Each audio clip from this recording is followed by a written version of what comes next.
The Munich Security Conference gets underway today with a rift between the United States and Europe set to take centre stage following Donald Trump's threats to acquire Greenland. The US is represented by Secretary of State Marco Rubio, who arrived in Munich a short while ago. Transatlantic ties were strained at last year's conference when Vice President Vance accused European leaders of suppressing free speech and expressed support for Europe's far right. This year, the far-right Alternative for Germany party is invited to the event. With that as the backdrop, let's get more from our political correspondent, Matthew Moore. Matthew, no shortage of global security challenges heading into this year's summit. Of the many, what's the most pressing?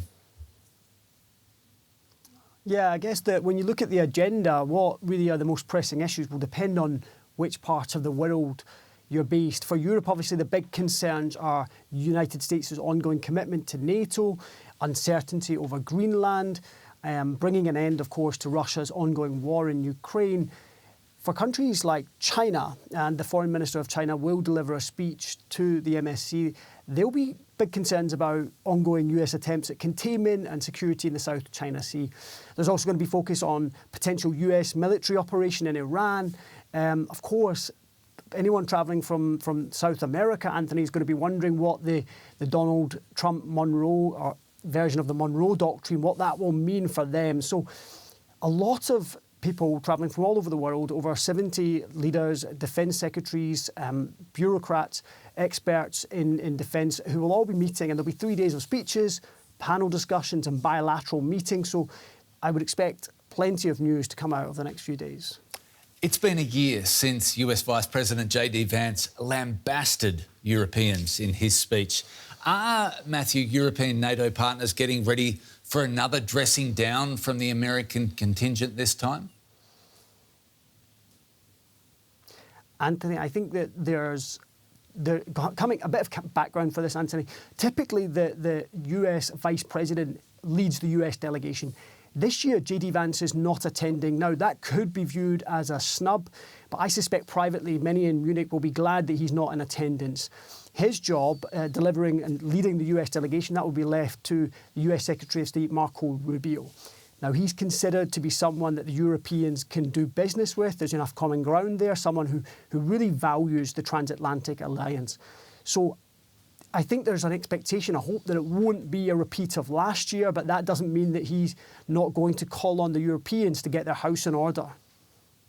Yeah, US Secretary of State Marco Rubio will be leading the delegation, as you said, this year, and he also had a warning before leaving for Munich. Let's have a listen to what he said.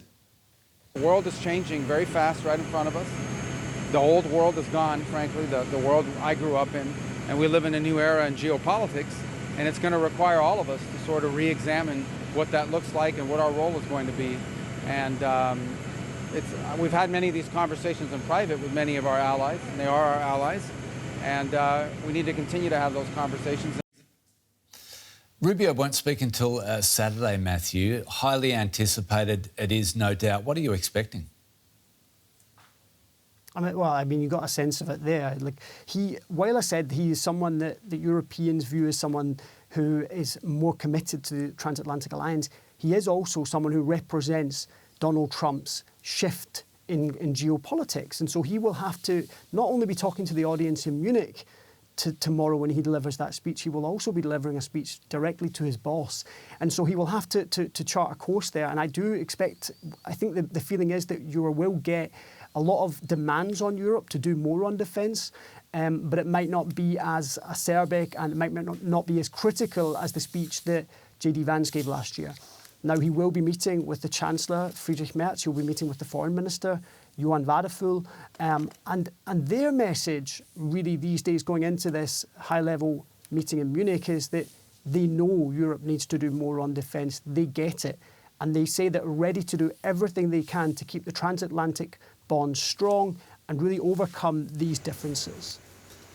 There's been a lot of irritation among the Europeans about the Trump administration's support for Germany's far-right AfD party, who are heading back to the MSC after an aggressive campaign to gain access to the conference. That's just bringing, like we needed it, just a little more spice to this conference?